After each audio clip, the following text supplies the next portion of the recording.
नमस्कार दोस्तों, polity bye politician में आपका स्वागत है। हम एचटेट टीजीटी एसएसटी के पॉलिटी पार्ट को रिवाइज करेंगे, जो कि हमारे एचटेट टीजीटी एसएसटी क्वालिफाई में हमारी मदद करे। ये टीजीटी एचटेट एसएसटी का पहला पार्ट होगा। शुरुआत करते हैं। भारत का संविधान प्रस्तावना।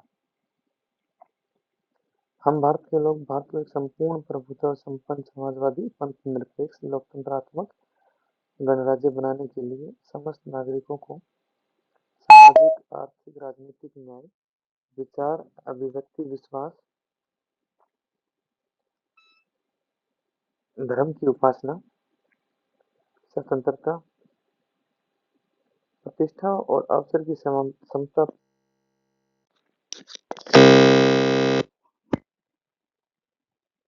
तथा उन सब में व्यक्ति की गरिमा और राष्ट्र की एकता, अखंडता सुनिश्चित करने वाली बंधुता बनाने के लिए दृढ़ संकल्प होकर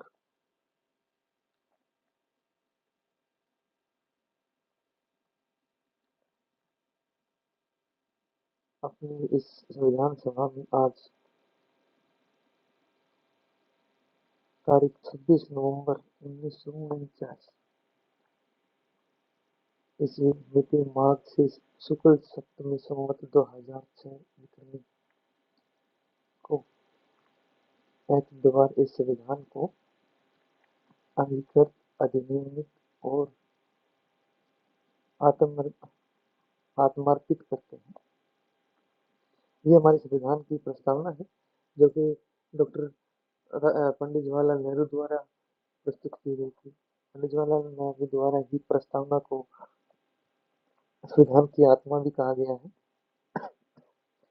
प्रस्तावना में 3 प्रकार के न्याय की बात की गई है, जो कि सोशियो सामाजिक टाइप के हैं।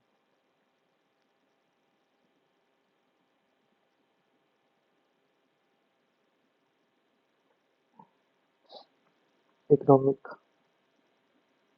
आर्थिक तौर पे और पॉलिटिकल तौर पे, यानी कि राजनीतिक।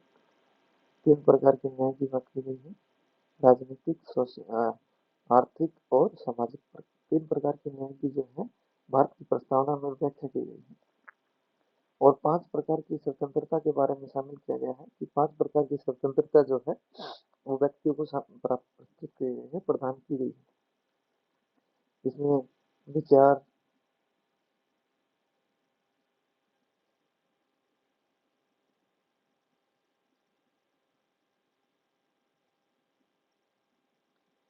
अभिव्यक्त,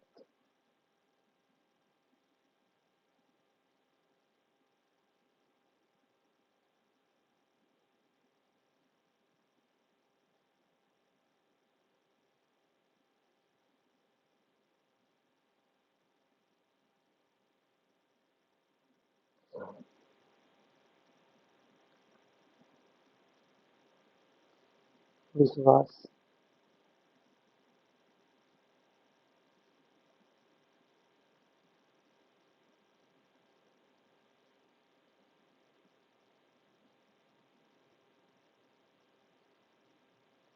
धर्म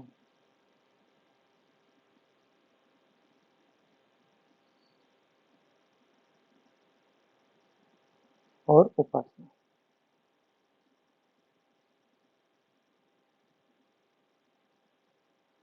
ये 5 प्रकार की स्वतंत्रताओं का वर्णन किया गया है प्रस्तावना के अंतर्गत। विचार, अभिव्यक्त, विश्वास, धर्म और उपासना के बारे में। साथ ही 2 प्रकार की समता के बारे में बात की गई है। प्रतिष्ठा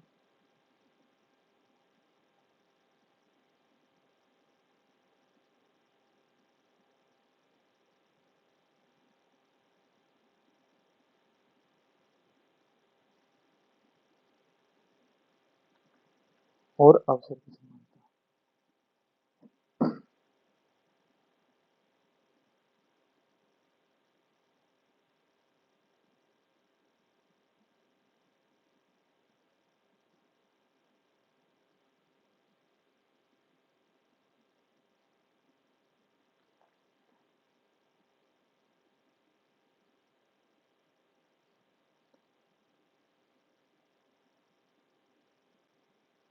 अवसर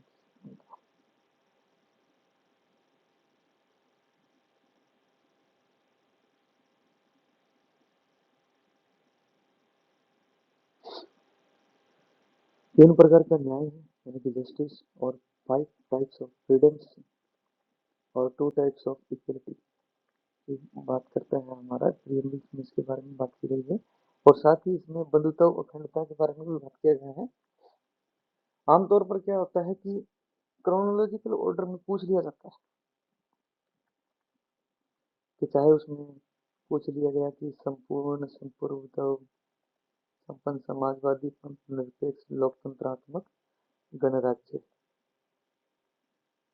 की संविधान में प्रस्तावना में प्रस्तुत वाक्य जो है, जैसे संपूर्ण प्रभुत्व संपन्न समाजवादी निरपेक्ष या लोकतंत्रात्मक और गणराज्य, इनको एक सीक्वेंस में सेट करना है, वो पूछ लिया जाता है। किन किन प्रकार के न्याय के बारे में बात की गई प्रस्तावना में, कौन सी स्वतंत्रता की बात की गई है प्रस्तावना में, या प्रस्तावना में प्रस्तुत जो भी शब्द हैं कि पहले कौन से शब्द आते हैं। हमें हमारी प्रस्तावना को एक बार दो बार पढ़ना जरूरी होता है, क्योंकि हम अगर एसएसटी पॉलिटिकल की बात कर रहे हैं, टीजीटी एसएसटी की, तो एक अध्यापक को प्रस्तावना के बारे में जानकारी अनिवार्य होनी जरूरी है, क्योंकि किसी भी समय कुछ भी पूछ लिया जाता है एचपीएससी के द्वारा भी। और जैसे कि यूजीसी नेट का अगर एग्जाम दिया होगा तो उसमें पता चल गया होगा कि किस प्रकार के क्वेश्चन कैसे भी पूछे जा सकते हैं और क्रोनोलॉजिकल ऑर्डर में भी पूछ लिए जाते हैं।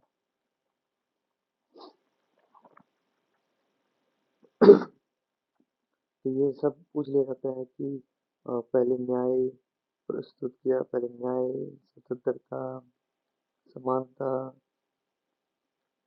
बंधुत्व, कौन से शब्द इनमें पहले आते हैं या किसका पहले वर्णन किया गया है, इन सब के बारे में भी क्रोनोलॉजिकल तरीके से सवाल बन सकते हैं। अगर हमें हमारी प्रस्तावना अच्छे से याद है तो हमें इन सभी क्वेश्चनों में कोई समस्या नहीं होगी। एक बार हम हमारी प्रस्तावना को दोबारा फिर पढ़ना चाहिए। हम भारत के लोग भारत को एक संपूर्ण प्रभुत्व संपन्न समाजवादी पंथ निरपेक्ष लोकतंत्रात्मक गणराज्य बनाने के लिए तथा उसके समस्त नागरिकों को सामाजिक, आर्थिक और राजनीतिक न्याय, विचार, अभिव्यक्ति, विश्वास, धर्म और उपासना की स्वतंत्रता, प्रतिष्ठा और अवसर की समता प्राप्त करने के लिए तथा उन सब में व्यक्ति की गरिमा और राष्ट्र की एकता और अखंडता सुनिश्चित करने वाली बंधुता बढ़ाने के लिए दृढ़ संकल्प होकर अपनी इस संविधान सभा में आज तारीख 26 नवंबर 1949 ईस्वी मिति माघ से शुक्ल सप्तमी संवत 2006 विक्रमी को एक्ट द्वारा इस संविधान को अंगीकृत, अधिनियमित और आत्मार्पित करते हैं। 26 नवंबर को ही क्या है, संविधान दिवस भी मनाया जाता है। आगे हम पढ़ेंगे हमारे फंडामेंटल राइट्स के बारे में। संविधान की प्रस्तावना के बाद हम बात करते हैं हमारी जो टीजीटी एसएसटी है उसमें पंचायतों के बारे में, नगर पालिकाओं के बारे में, सरकार के बारे में, शासन के बारे में बताया गया है। तो पंचायतों के जो अधिनियम है, पंचायतों का जो वर्णन है वो अनुच्छेद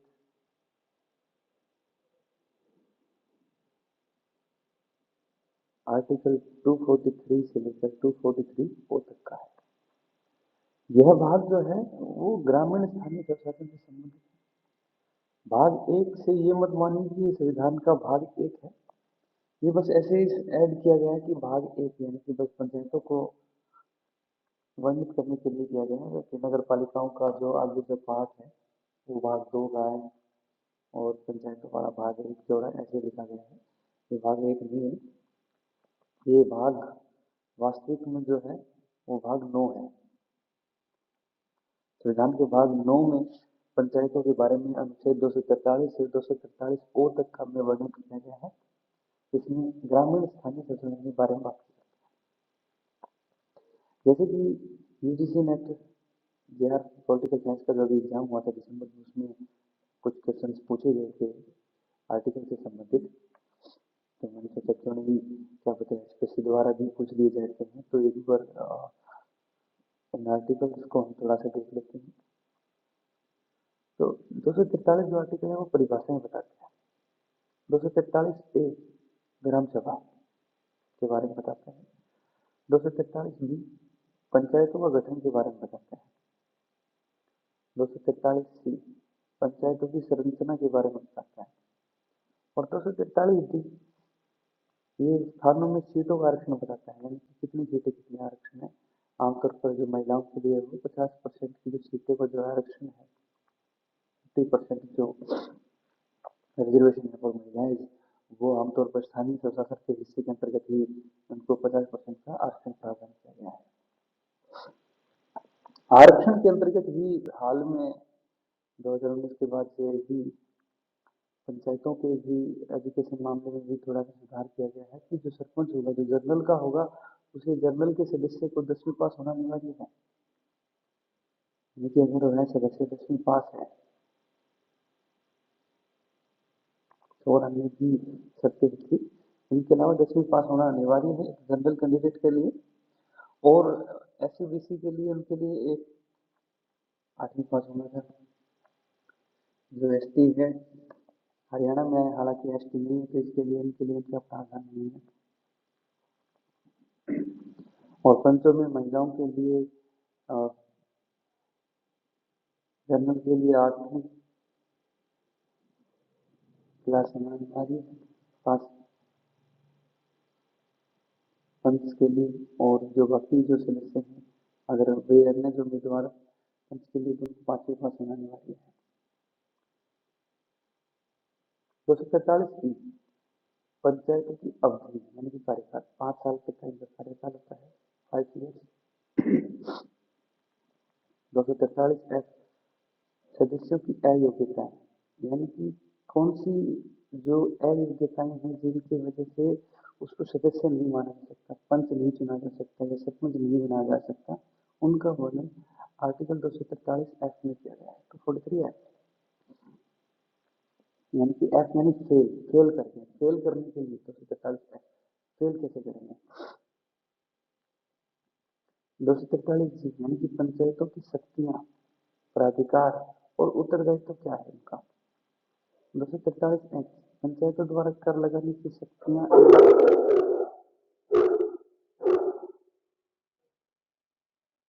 उनकी निधियां क्या है। 243 एल डिस्टर्बेंस के लिए थोड़ा सा क्षमा चाहूंगा दोस्तों। वित्तीय स्थिति के पुनरावलोकन के लिए वित्त आयोग का गठन। और 243 जे जो पंचायतों की लेखाओं के संप्रेक्षण यानी कि जितना भी काम सरपंच द्वारा या ग्राम पंचायत द्वारा किया जाता है उस सभी का लेखा जोखा रखने के लिए एक लेखा संप्रेक्षक 243 जे के तहत किया गया है। 243 के है ये बताता है पंचायतों के लिए निर्वाचन यानी कि चुनाव कैसे होगा पंचायतों का, हर 5 साल के बाद चुनाव ये बात कहता है 243 ई। और चुनाव किस प्रकार होगा, चुनाव कैसे होगा, ये जो बताते हैं 243 के।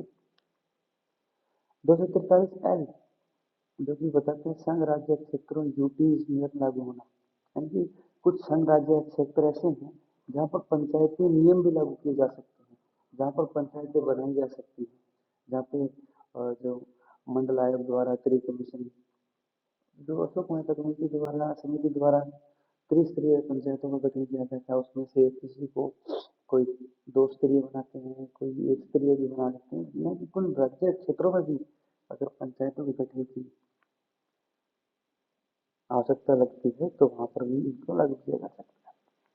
243 टन कथित क्षेत्रों में इसे भाग को लागू नहीं होना है, कुछ ऐसे क्षेत्र जहाँ पर इसको लागू नहीं किया जा सकता है, जैसे आसाम के कुछ क्षेत्र हैं, यानी कुछ प्रावधान किए गए हैं, जैसे जो 5वीं अनुसूची में शामिल किए गए कुछ क्षेत्र ऐसे हैं जहाँ पर इनको प्रयोग नहीं किया जा सकता।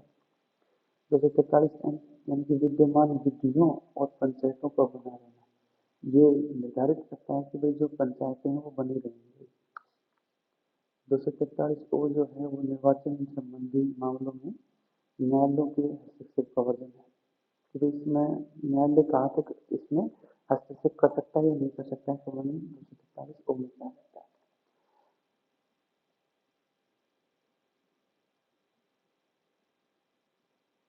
ये जो 16 आर्टिकल्स हैं, जो पार्ट हैं 243 के, ये 73वें संविधान संशोधन द्वारा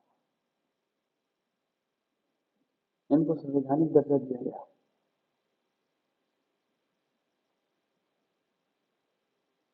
73 संविधान संशोधन द्वारा इन 16 अनुच्छेदों को पंचायतों को संवैधानिक दर्जा दिया गया और पंचायत विभाग में इनको शामिल कर संवैधानिक सरकार के स्थानीय शासन का एक सबसे न्यूनतम इकाई का दर्जा दिया गया। पंचायतों के बारे में हमारे डीपीएसपी जो है direct principle directive principle of state policy भी बताया गया है, जो आर्टिकल 40 है।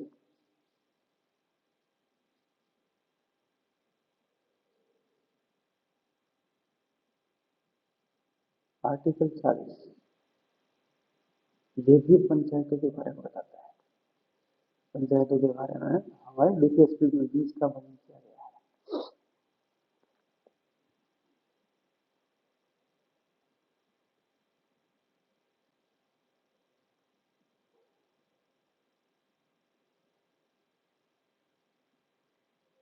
और जैसे इनमें अलग अलग समय समय पर संशोधन किया जाता है।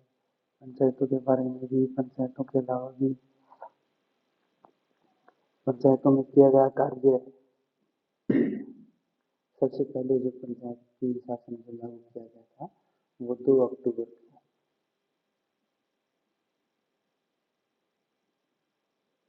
नागौर जिले में राजस्थान के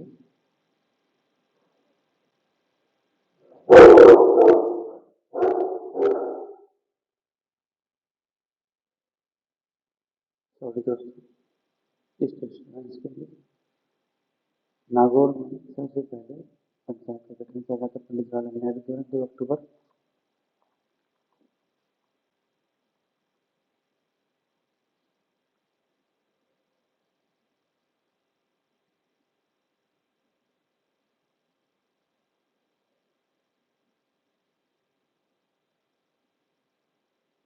इसका सन आप लोग बताएंगे। 2 अक्टूबर मैंने बता दिया है। सन आप लोग बताएंगे कि कब, कौन से सन में जो है पहली बार पंचायत का गठन किया गया था। जैसे यूजीसी जीआरएफ में ये क्रोनोलॉजिकल ऑर्डर पूछ लिया जाता है, वैसे ही मैं सोचता हूँ, मेरा मानना है कि ऐसे भी सवाल पूछे जा सकते हैं। आगे हम पढ़ रहे हैं हमारे नगर पालिकाओं के बारे में। नगर पालिकाएं, जो कि नगर पालिकाएं यह भाग शहरी स्थानीय स्वशासन से संबंधित है। इनका आर्टिकल 243 पी से लेकर 243 जेड जी तक के अनुच्छेदों में इनकी व्याख्या की गई है। 243 पी परिभाषाएं बताई गई हैं। 243 क्यों नगर पालिकाओं का गठन। 243 आर नगर पालिकाओं की संरचना। 243 एस वार्ड समितियां का आदि का गठन और संरचना। 243 टी स्थानों का आरक्षण। 243 यू नगर पालिकाएं की अवधि कितने साल तक होती है, कितने टाइम तक होती है। 243 वी सदस्यों के लिए अयोग्यताएं। 243 डब्ल्यू नगर पालिकाओं की शक्तियां, प्राधिकार और उत्तरदायित्व। 243 एक्स नगर पालिकाओं द्वारा कर लगाने की शक्तियां और उनकी निधियां। 243 वाई वित्त आयोग का गठन। 243 जेड नगर पालिकाओं के लेखाओं का संप्रेक्षण। 243 जेड ए नगर पालिकाओं के लिए निर्वाचन। जेड बी 243 संघ राज्य क्षेत्रों पर लागू होना। 243 जेड सी अनुच्छेद कतिपय क्षेत्रों में इस भाग को लागू न होना। 243 जेड डी जिला योजना के लिए समिति। 243 जेड ई महानगर योजना के लिए समिति। 243 जेड एफ विद्यमान विधियों और नगर पालिकाओं को बना रहना। 243 जेड जी निर्वाचन संबंधी मामलों में न्यायालयों के हस्तक्षेप का वर्णन। इन सब के बारे में क्या है, इन सभी आर्टिकलों में नगर पालिकाओं के बारे में जानकारी दी गई है। जो हमारा अभी राजनीति विज्ञान का यूजीसी नेट के द्वारा नेट जेआरएफ असिस्टेंट प्रोफेसर का एग्जाम हुआ था, उसमें 243 एस और टी के बारे में पूछा गया था कि इनके क्रोनोलॉजिकल ऑर्डर के जोड़िए। और एक दो और थे जो शायद मुझे ध्यान नहीं आ रहे हैं। तो इसी प्रकार से क्या है, सीधे सीधे हमारे एचपीएससी द्वारा भी एस्टेट में भी पूछ लिया जाएगा कि भाई फॉलोइंग द मैच करो। कि आर्टिकल 243 वाई है वो किससे संबंधित है, यानी कि वित्त आयोग से संबंधित है।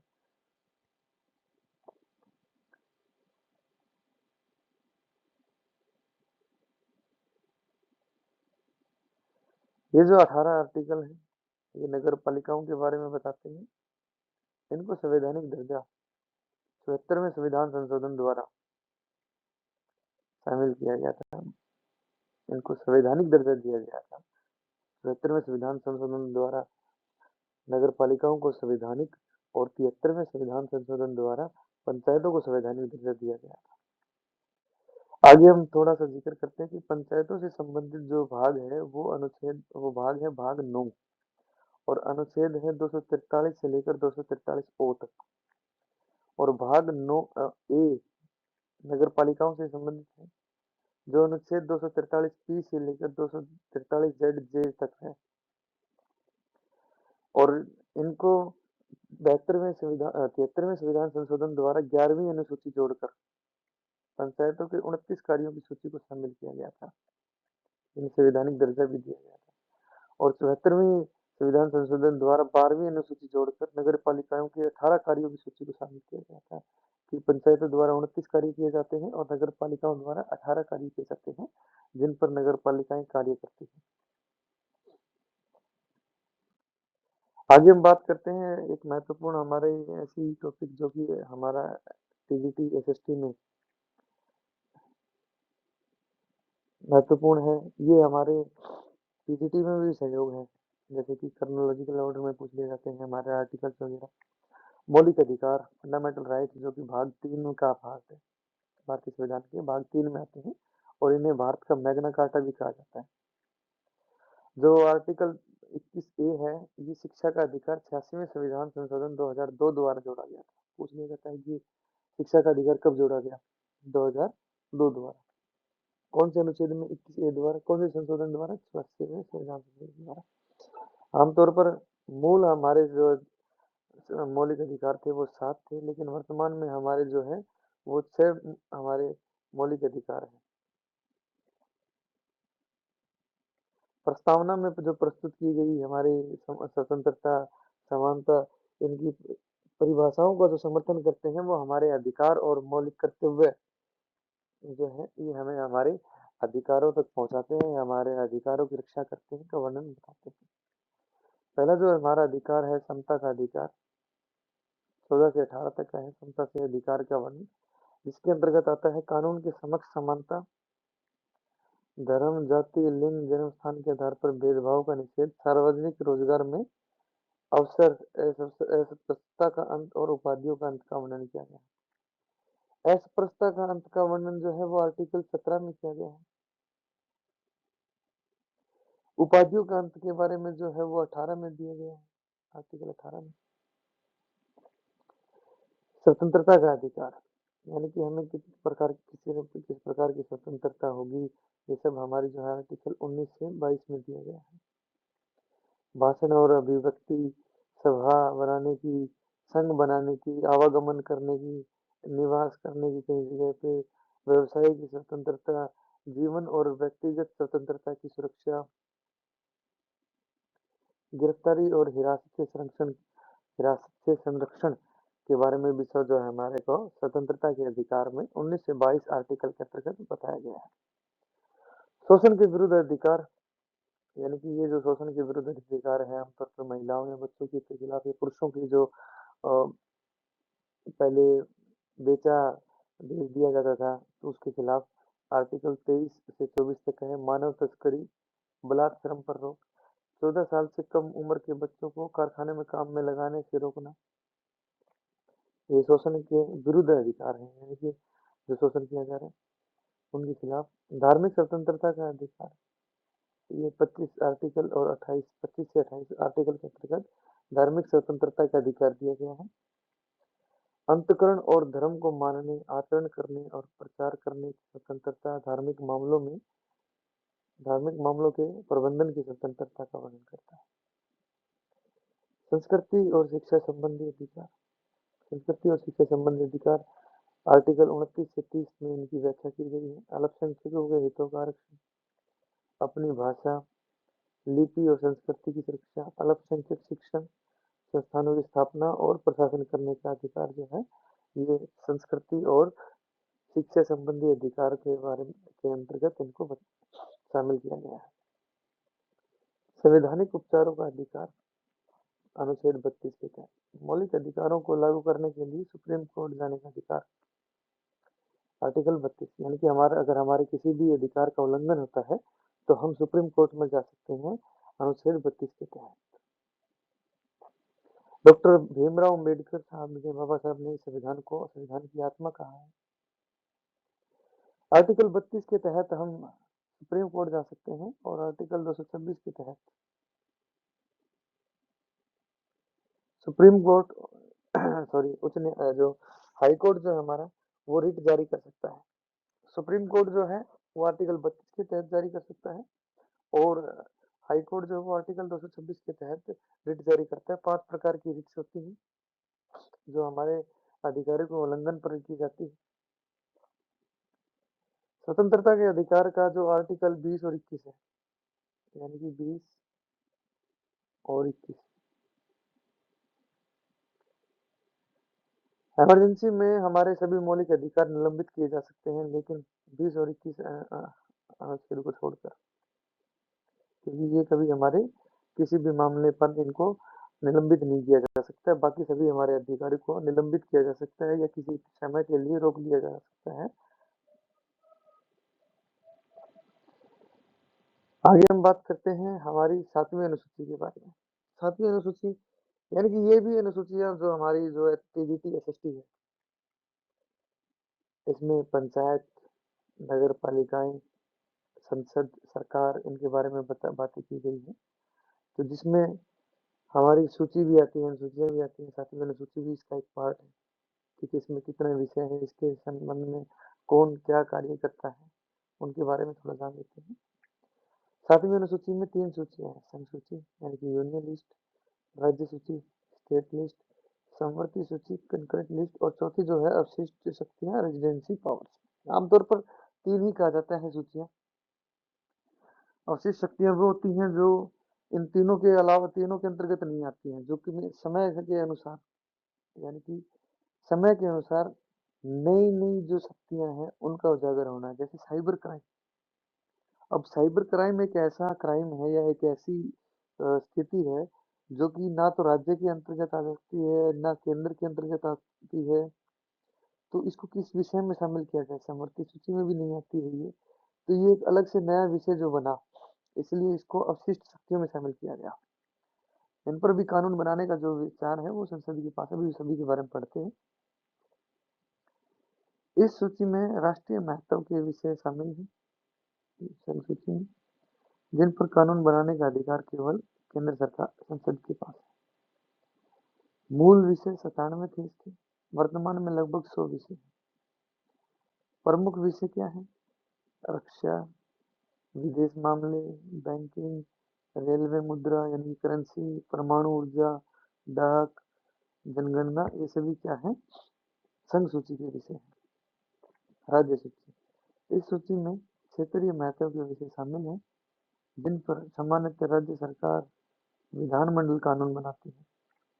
मूल विषय आरंभ में जो थे वो 66 विषय थे, लेकिन वर्तमान में 5 विषय कम करके इनके 61 विषय किए गए। प्रमुख विषय कौन कौन से हैं? पुलिस, कृषि, कारागार, स्थानीय प्रशासन, सार्वजनिक स्वास्थ्य, सिंचाई इत्यादि, यानी कि इन विषयों पर क्या है, राज्य सूची कानून बना सकती है। समवर्ती सूची वो सूची होती है जिसमें इस सूची में ऐसे विषय शामिल हैं जिन पर केंद्र और राज्य दोनों कानून बना सकते हैं। यदि कानून में टकराव हो तो केंद्र का प्राथमिकता मानी जाती है, उसके बाद राज्य के कानून को प्राथमिकता दी जाती है। समवर्ती सूची में मूलतः 47 विषय थे, लेकिन वर्तमान में 52 विषय। अवशिष्ट शक्तियां जो विषय उपयुक्त तीनों अनुसूचियों में नहीं है, उन पर कानून बनाने का अधिकार संसद के पास। इसमें प्रमुख विषय जो है शिक्षा, वन विवाह, तलाक, ट्रेड यूनियन, आपराधिक कानून, जनसंख्या नियंत्रण, ये सभी क्या है, अवशिष्ट शक्तियां भी जा सकते हैं या समवर्ती सूची के विषय भी है। ये समवर्ती सूची के विषय हैं जिन पर दोनों द्वारा सरकार के द्वारा कानून बनाया जा सकता है। क्रोनोलॉजिकल ऑर्डर में पूछ लिया जाता है कितने विषय संघ सूची में कितने हैं, राज्य सूची में कितने विषय, समवर्ती सूची में कितने विषय हैं, या पूछ लिया जाता है कि जो पीछे हमने पढ़ा नगर पालिका या पंचायत अनुच्छेदों के बारे में कि उनका मेल मिलाप कीजिए, या आरंभ में हमने पढ़ा जो हमारे आर्टिकल्स हैं उनको मेल मिलाप पूछ लिया जाता है। क्रोनोलॉजिकल ऑर्डर आजकल वर्तमान में बहुत अच्छा पसंदीदा बनता जा रहा है। जैसे यूजीसी नेट में जेआरएफ का कुछ assistant professor net political science का क्वेश्चन पेपर जो था वो थोड़ा विचित्र आया हुआ था, वैसे ही उम्मीद कर सकते हैं कि हम क्या पता एचपीएससी भी ऐसे ही कुछ कारनामे करेगी, तो जिसके मद्देनजर रखते हुए हमें पूर्णतः तैयारी करनी जरूरी है। मैं उम्मीद करता हूँ कि ये वीडियो आपकी हेल्प करेगी। इसके साथ एक अन्य पार्ट भी हम लेके आएंगे पीजीटी एसएसटी का पार्ट 2, जिसमें सभी क्वेश्चन संबंधित जानकारी भी लेंगे, कुछ क्वेश्चंस भी करेंगे जो एसएसटी के जो हमारे एनसीईआरटी बेस्ड क्वेश्चंस हैं उनको पढ़ेंगे, और भी जो उससे संबंधित जो क्वेश्चन पूछे जा सकते हैं उनके बारे में भी हम हमारे जो नेक्स्ट पार्ट है उसमें अध्ययन करेंगे। अभी तक के